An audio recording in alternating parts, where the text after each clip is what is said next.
Hey guys, and welcome to the Formula STEM Esports Cup presented by Brightspeed Fiber Internet, and I am your host, Dawson Cram.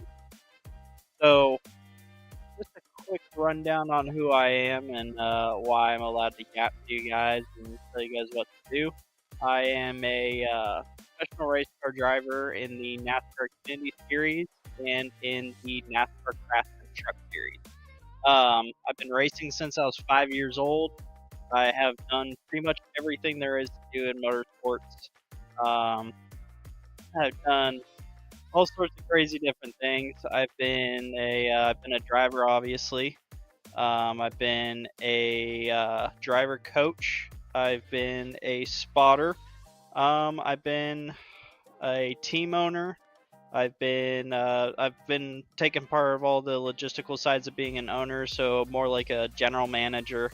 I've been the hauler driver. I've flagged races. I've done pretty much anything there is to do. I've built chassis, hung bodies, worked on motors, anything really there is to do on a race car. So I was definitely the correct candidate for the guys over at Stay Plugged In to tap in to do this, and it's been an exciting few weeks and to help all you guys and introduce you guys to some of the cool racetracks that they go to on the schedule and really just see the love that you guys have for the sport. And that's really what STEM's all about, is, getting you guys interested in motorsports and showing you all the different things there is to do within the racing world, because there's so many jobs that, make such a big difference. And it's really more than just, one person in a race car going around the track. I always tell people, racing is one of the biggest team sports in the world. You just don't really realize it from the outside looking in, because you just see a guy in a helmet and a fire suit that looks like, an alien driving around a racetrack real fast. But there's countless people at the back home at the shop, or even the mechanics at the racetrack, that make it all happen. So those people's jobs are just as important as the drivers, and it's very rewarding to be, on a team and seeing that team succeed and seeing what you did make a difference. I like to say, even the guy, cooking the team lunch, he makes a difference on the cars that are winning races and winning championships, because you gotta be well fed. So with all that being said, let's hop into the track map.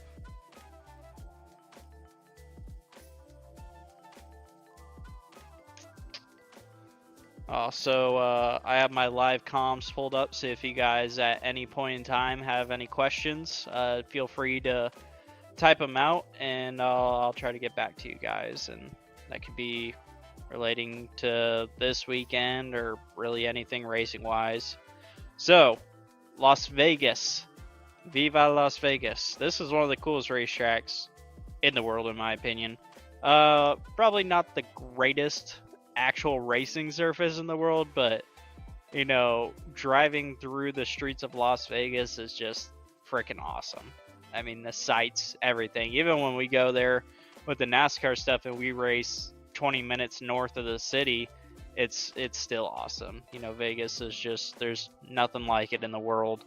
So let's start out with turn one. So turn one comes at the end of a DRS zone, and it's straight into a hairpin. Turns 1 and 2, it's basically set up like a NASCAR corner would be numbered. Probably an American thing, but turns 1 and 2 is basically just a hairpin to the left, and then it goes straight back to a still pretty tight right-hander with turns 3 and 4, and immediately you have a DRS zone right there. So there's going to be a lot of chaos getting into turn 1. It's kind of off camber a little bit, and it's super easy to buzz the tires in all 4 turns right there, 1, 2, 3, and 4. You get set up at a pretty weird angle on exit of turn 2, because it's tighter on entry of 1, and then it kind of starts to round its way. So you're trying to use all the corner, all the runoff, and then you're set up on the wrong side of the racetrack to get back over to the right. Well, you got to go left, arc it out to get back to the right, to go down this straightaway. And as I'm sure you guys have heard me preach, or maybe you're new here, corners before long straightaways are the most important in racing. It doesn't matter what type of racing you're doing. Getting down the straightaway the fastest is how you win races. So making sure that you give up something, even if it's giving up turn 1, giving up turn 2, giving up turn 3, so that you have the greatest exit you can off of turn 4 and win the drag race down to turn 5, because it's a pretty big straightaway. It's a DRS zone, and you want to capitalize on everything you have going down that straightaway. So if you make a mistake in that corner, you're gonna have to pay for it. I don't know how many yards it is, probably 500 yards of backstretch right there. Versus if you do a good job and you get to be rewarded for 500 yards down that backstretch. I'd rather be rewarded than punished. So gonna make sure that I do my best to focus on exit at turn 4 and get the biggest run possible. Now turn 5 is a sharp 90-degree right-hander into turn 5 all the way up to turn 6. That's gonna create some chaos. It's honestly, I ran a couple laps before I got in here. I found it to be the most challenging corner on the entire racetrack, just because you're so blind getting into those 90-degree corners that you really don't know what's on the other side of them. If there's wrecks, there's nowhere to go. It bottlenecks up so fast because you're blind. You have no idea what's on the other side of it. So when we're heading down into turn 5, just be aware.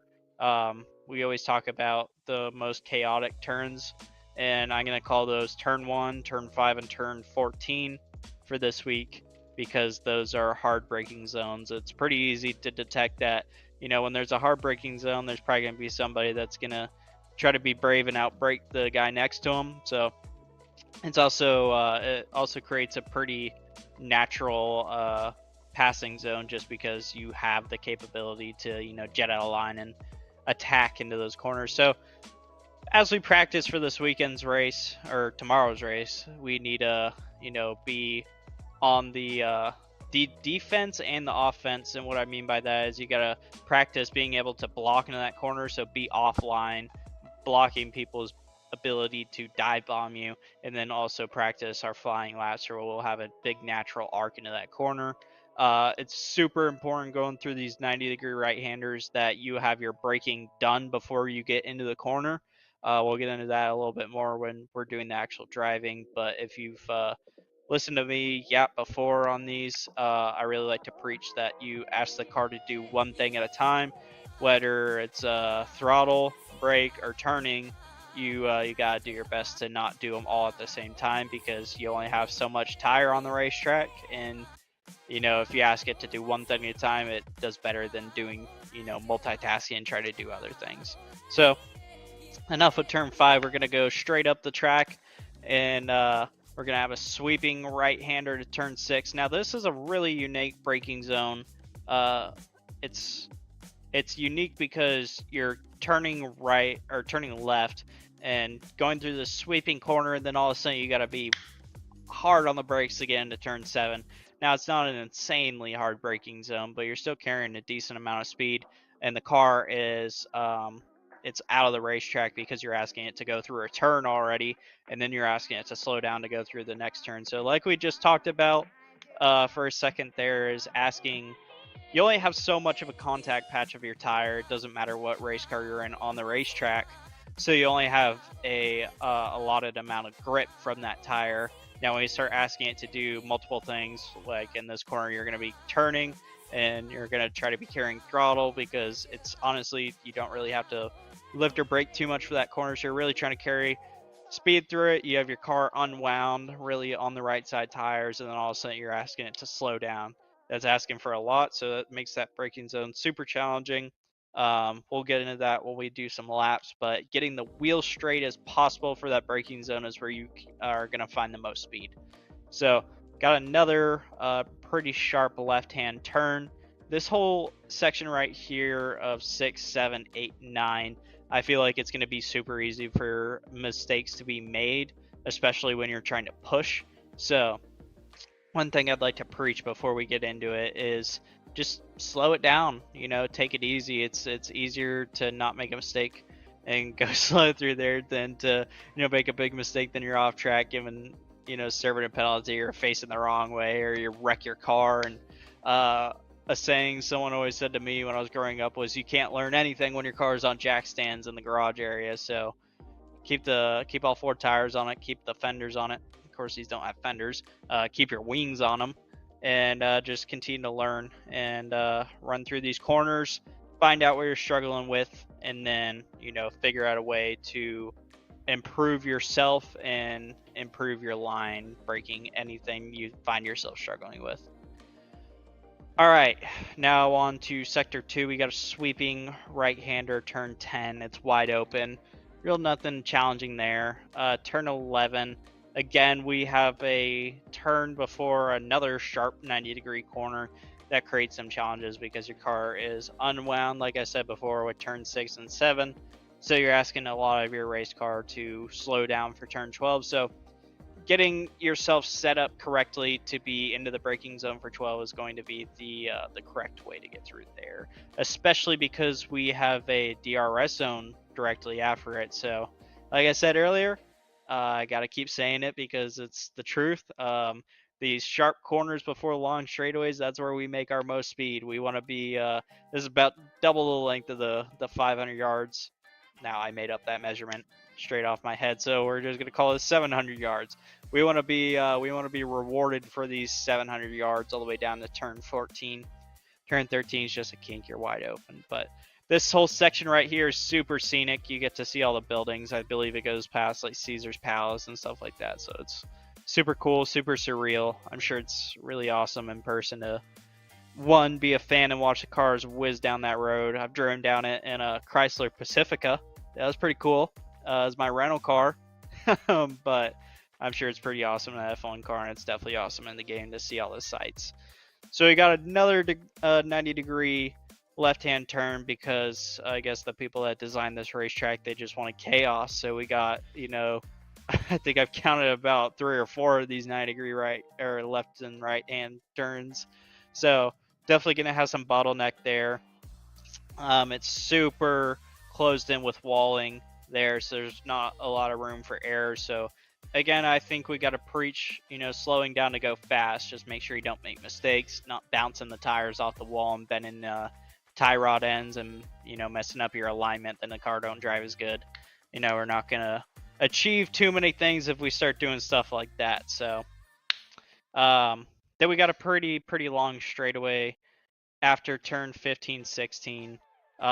Just got to keep in mind that you want it set up correctly to get down that long straightaway. And then turn 17 is pretty wide open. It's off camber. It's pretty cool. You fall down into a hole and then right to the flag stand, and we've completed a lap after that. So let's go ahead and get into some slow laps and just talk about the racetrack in depth some more.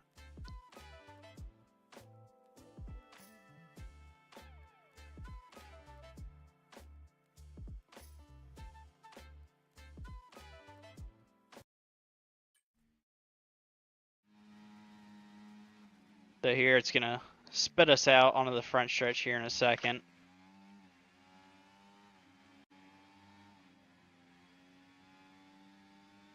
Yep, right here. Turn 17, downhill, and then right into turn 1 and 2. So, like I talked about before, it's the end of a DRS zone. It's super fast. You got a really tight turn 1, and it leads into this kind of sweeping turn 2. You're really struggling to get the power down, and you have all this runoff, but you really don't want to be out here because you got to switch right back to the right for turns 3 and 4. You can carry a good amount of speed through 3 and 4. It's pretty flat. It's not off camber. And then we got this big long DRS zone, so we got to really focus on our exit of turn 4. Now we're heading down to turn 5, which I predict is going to be one of the more chaotic corners just because it's a blind 90-degree right-hander, and it's almost off camber right here if you look.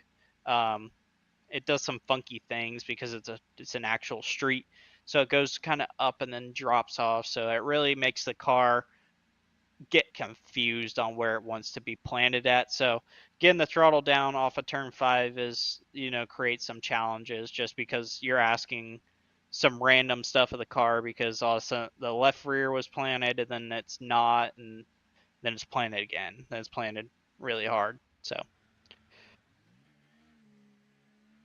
Down to turn 6, which is sweeping, but all of a sudden we get out of this corner and, oh, I gotta slow down. So we talked about that earlier, how challenging that can be because you're asking so many things of the race car. Got a big smiley face right here. It's kind of cool. um, yeah, so getting the wheels straight heading up to turn 7 is really the biggest thing because you want to have an even platform for your car to slow down on and sink down the racetrack when you get on the brakes.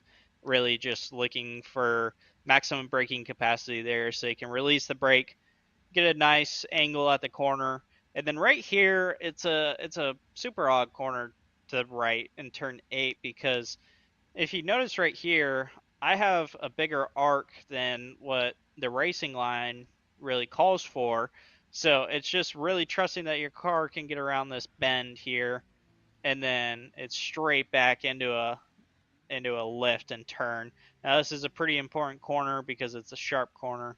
You really want to aim for an apex like this so that you miss this barrier, and it gets really tight with those walls. You just run out of room so fast. So always be thinking about the last corner when you get into chicanes like that.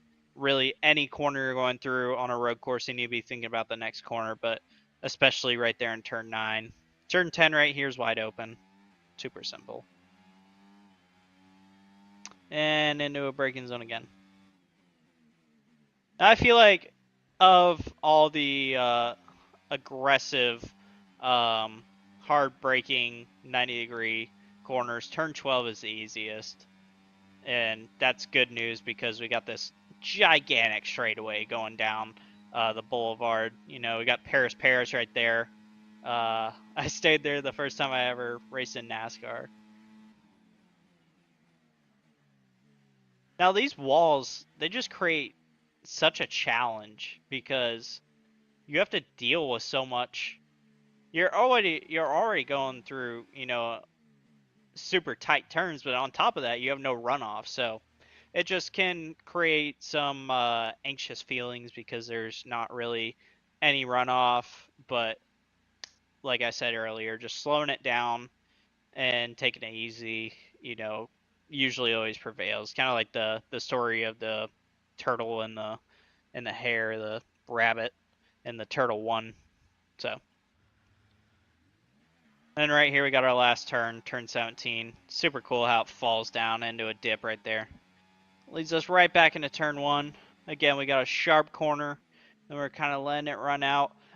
If you remember the last time I was on here, which was about 2 weeks ago, we started talking about lines called, obviously a traditional line is, an arc. So you come in, open your entry up, and then leave on the bottom. I started showing you guys, some different stuff that you can try out. Now, turns 1 and 2 and turns 3 and 4 are two prime candidates for what I have called the diamond line. So basically, the shape of a diamond is kind of like that. You come in straight, let it go out, and then turn it back down to the bottom. The reason I like it for turn 1 is because you're at the end of a straightaway, not a super long straightaway because you have turn 17, but since we're all going to be wide open through there, I feel like it still counts as, a fast section of the racetrack into a hard braking zone, which means people dive bombing because we're racing. So if you can enact the diamond, it creates a way for you to block their entry to not dive bomb you. And while it's probably not the fastest line around the racetrack, like you probably wouldn't do in qualifying, when you're in a race run and race trim and you're trying to defend yourself, it's definitely a good tool that we'll be able to use right there. And I believe we'll be able to use it right here in turn 3, especially if you get, pointed in the wrong directions, which is going to be super easy to do. But I mean, it comes real natural to be able to leave the bottom of 4 too, so it's definitely an option right there. Our braking zone in the 5, super blind. Car does all sorts of funky things right there. Got turn 6, which is blind into turn 7. Got to get the wheel straight, hard brake. And all the patience in the world right here through this section. Look how fast that wall comes up. That's what I mean. You know, if I push my car, another tenth of a second right there, I could end up hitting the barrier and ruining my day.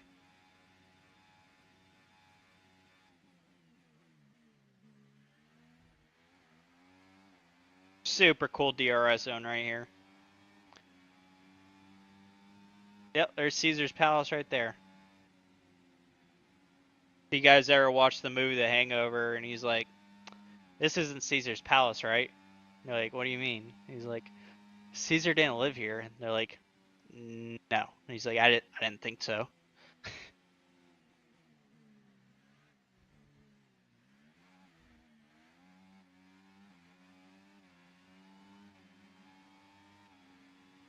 Turn 17, wide open, super cool.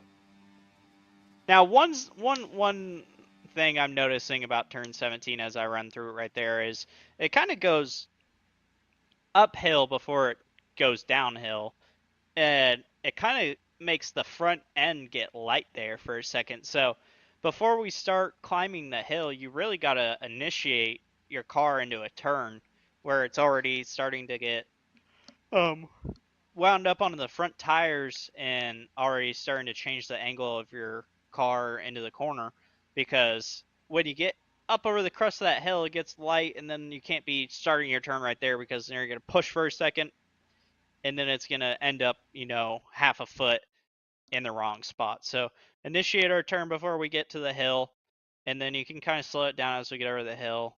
And then when it goes down the hill, it's going to be super loaded and have all the grip in the world. You can turn it wherever you want.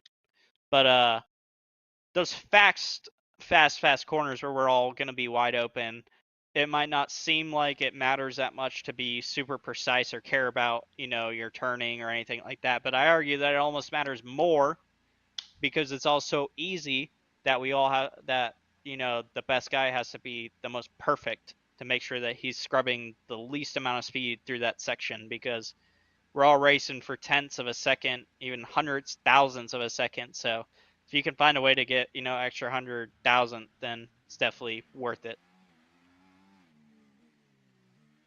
I forgot to show you guys the diamond right there. Let's do it right here. Let it run out and come back down. So yeah, I mean, it turned so good I almost touched the wall. I was going slow though. Blind corner. Whoa! Another blind corner. Get our wheel straight. Hard on the brake. Now I'm thinking about turn 9 as I go through these corners.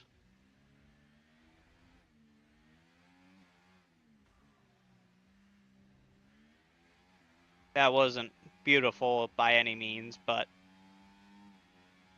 I think you guys understand what I'm saying.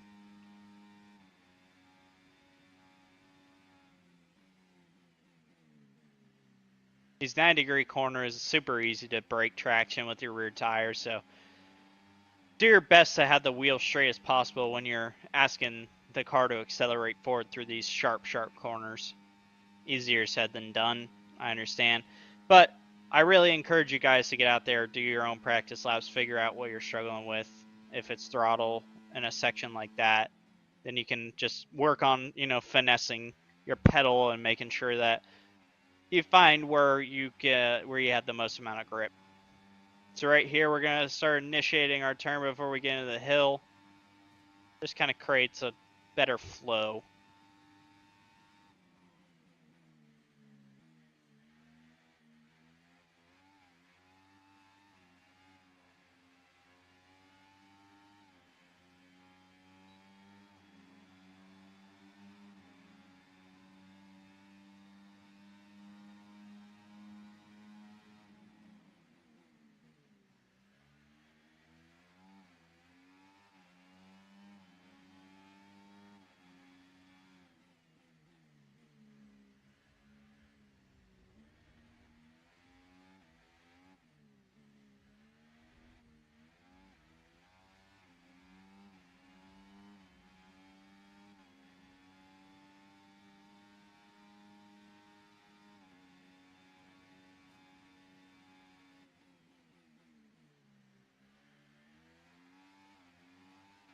Something odd about that turn 12 is it kind of kicks the rear tires when you get up over it. I think there's a hump in the road right there.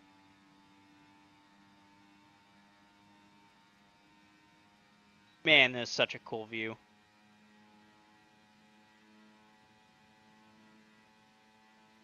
Such a cool view, you can miss your braking zone.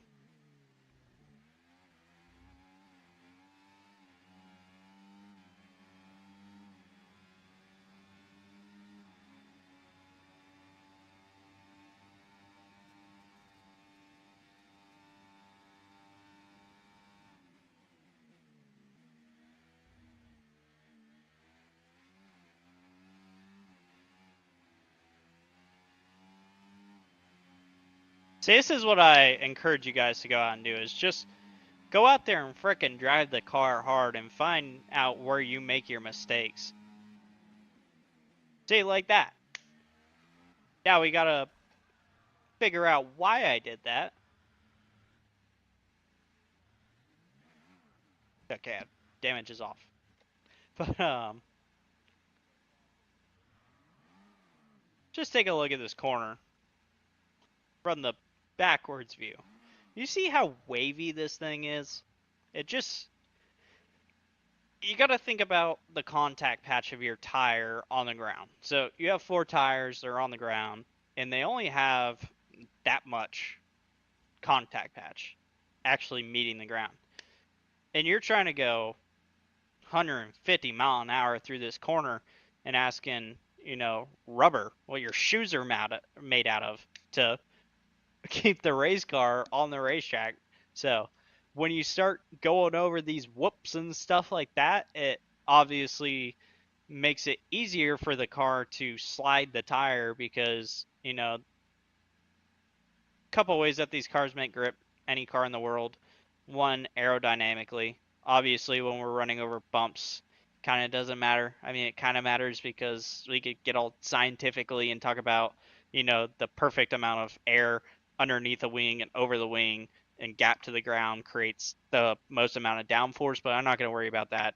What I'm going to worry about is the actual suspension moving through the bumps, and it gets behind because it's distributing weight to different corners at different seconds, and then all of a sudden, the tire that you want loaded isn't loaded anymore. So, learn from my mistake of spinning out right there, because I tried to hustle the car through a bump and try to map all the bumps of the racetrack so that because it's a good thing to go out and practice and spin out like that, because you don't want to go out in the race and you haven't pushed it yet, and then you're racing someone for the podium, and then you look like freaking Senna wrecking someone for championship, but you really just wrecking someone. And yeah, will probably never be as cool as Senna, but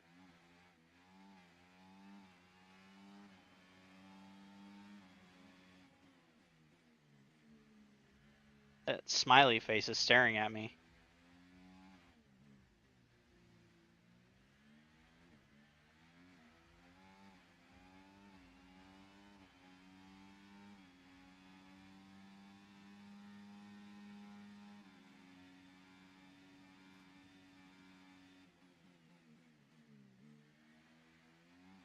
Definitely some off-camber stuff right there in turn 12 that tries to get the right rear to unhook from the racetrack, but nothing like turn 5. But I will say, turning left on ovals my whole life has got my brain all messed up, so sometimes I'm not as great through a right-hand corner as I am through a left-hand.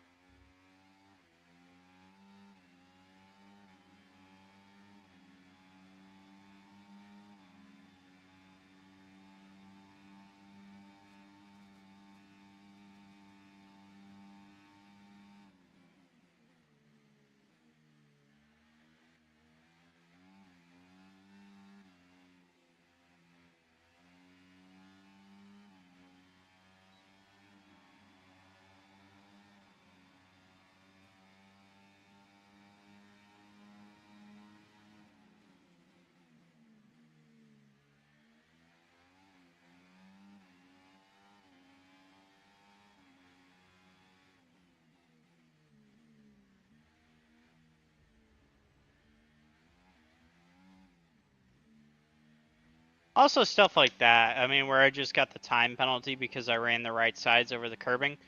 Go out there and practice and see where you can cheat the racetrack and figure out where it allows you to cut. Find your track limits. Don't give up anything.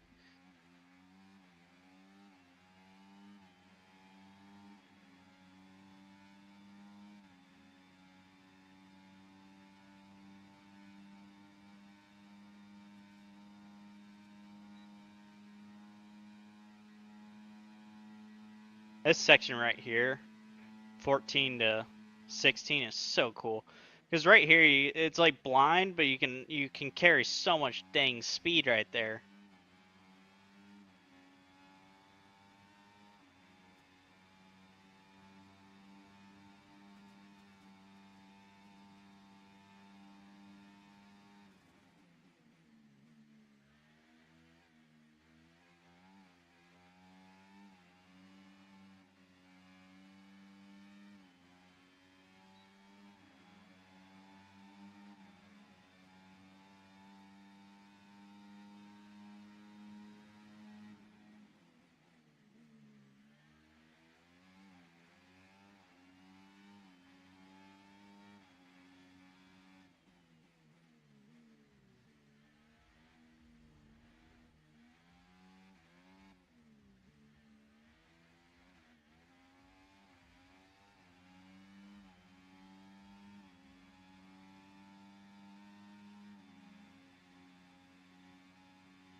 I kind of freaking locked in right there, boys.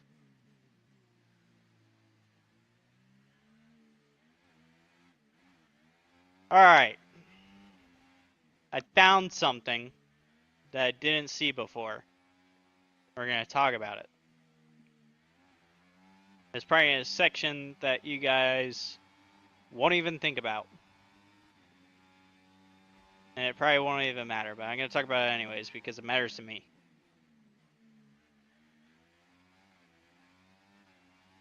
What I found through these sections right here is just keep your hands super soft.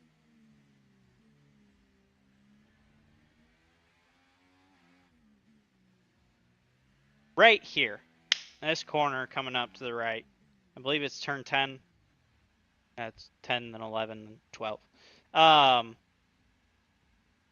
Super inviting to just turn it down to the bottom.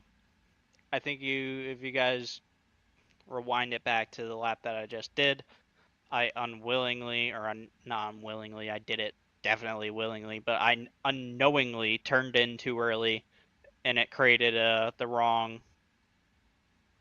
angle of the corner because I cut off my corner. I entered too straight, too low, and then I was way offline to get back over to turn 11. Now, we had the discussion earlier about these fast corners where everybody's wide open, you're not asking that much of the race car, on and on and on.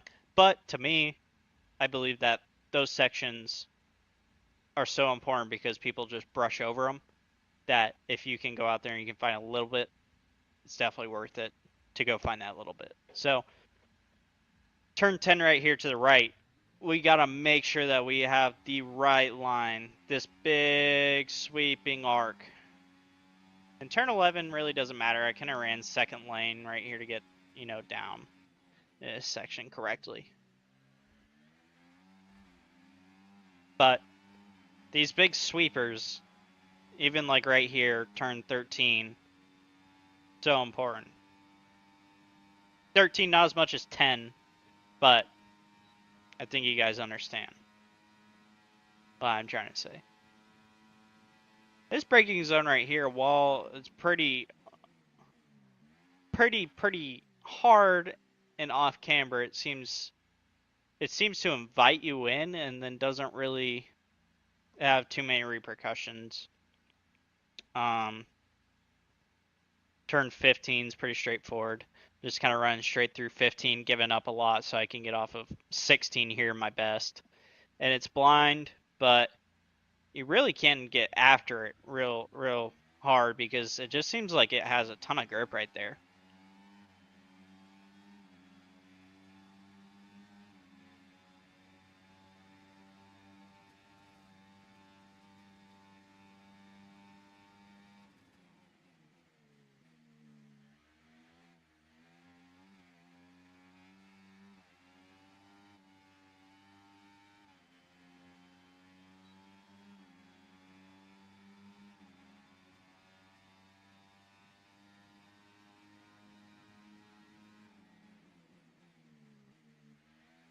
Make sure you're patient with your throttle. Super easy to get yourself forced into a mistake. Like that. Just like that. I swear that I like talk myself into doing something wrong. If I wasn't talking, I probably wouldn't do it wrong. The second I like, hey, don't do this, I do it.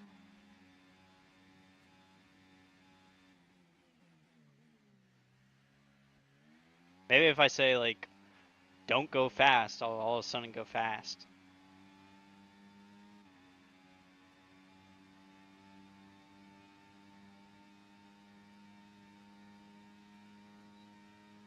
Let's break down turn 14 right here. We talked about it last lap. It's definitely off camber on entry, and definitely off camber in the center because you can see right here. Definitely off camber right here, but when you come up over this hump, it unloads, but it doesn't matter because you're already cutting it back and then it loads again. And it's honestly really cool how it flows right here. They did a real good job with picking this section, and whoever in the 1950s who paved right here did a good job designing the road for a F1 race. And super heart attack.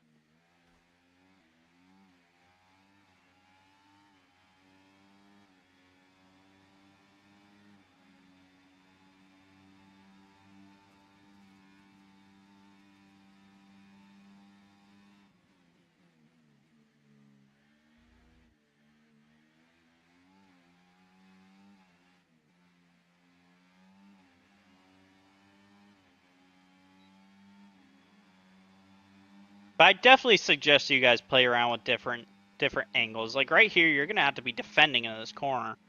You gotta understand how much wheel you're gonna have in and how aggressive you can be on the throttle into these when you're leaving these zones after you just had to defend. But definitely go out there and try stuff like that because it becomes more difficult in race scenarios when you're offline trying to defend.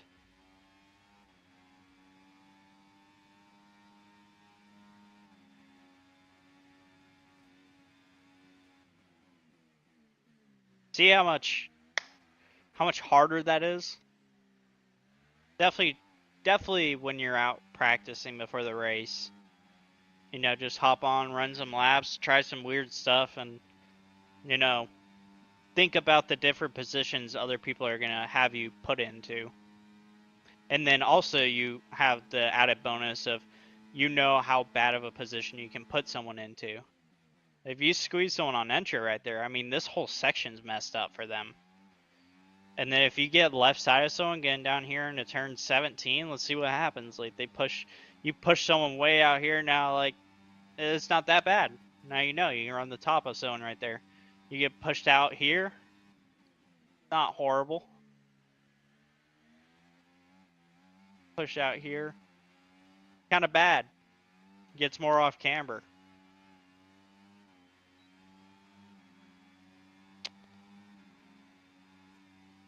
Here we go. We got a question. My friend and I have gotten either 130 or less. How can we achieve a better time? Is it setup or the way we run it?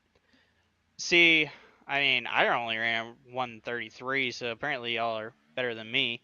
Um, Obviously there's going to be the restrictions of how good your car is.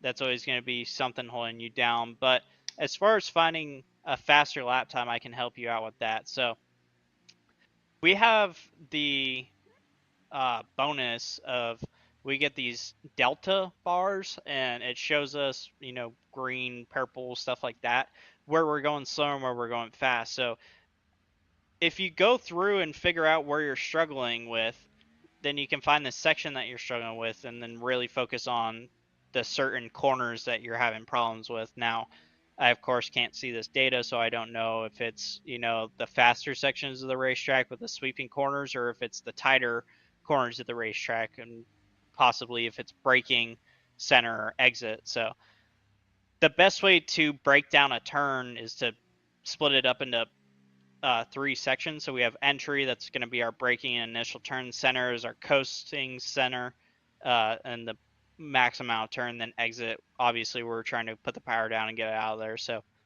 that's how I try to find speed at different racetracks, is I figure out, just exactly where my struggle is, and then figure out why that's a struggle.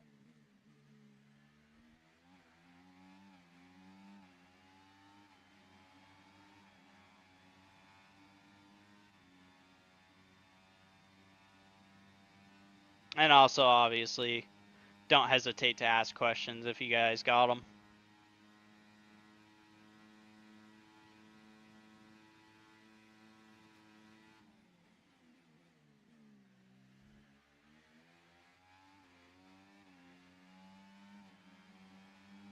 But definitely, go out there and freaking run into a wall. Go figure out where you're struggling.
That backstretch, you have like all the time in the world to think about everything you ever done wrong in your life.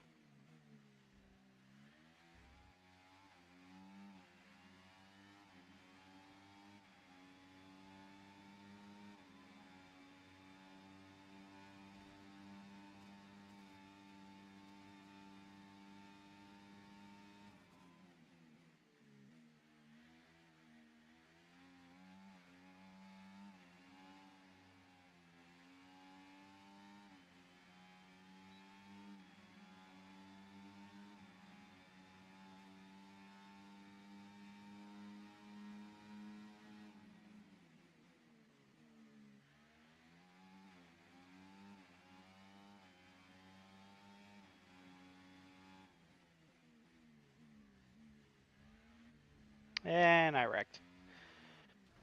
All right, I'm gonna finish out this lap. If you guys have any questions, make sure you ask them in the chat.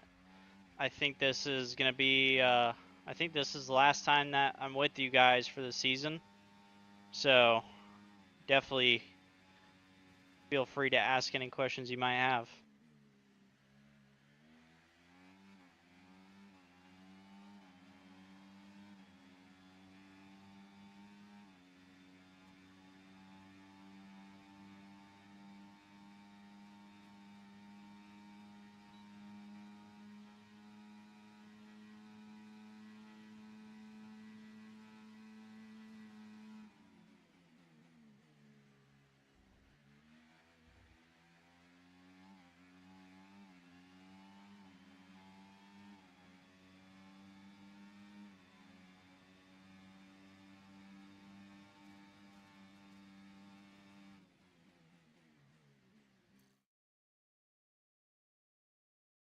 All right, y'all. Like I was saying earlier, I believe this is goodbye for now, but don't worry, because there will be more racing in the future. But to close out, make sure you tune into Twitch for the championship race tomorrow. If you're racing in it, good luck. Thank you for all your time. Thank you for listening to my yaps. I hope you guys learned something. I hope that we get to do it again.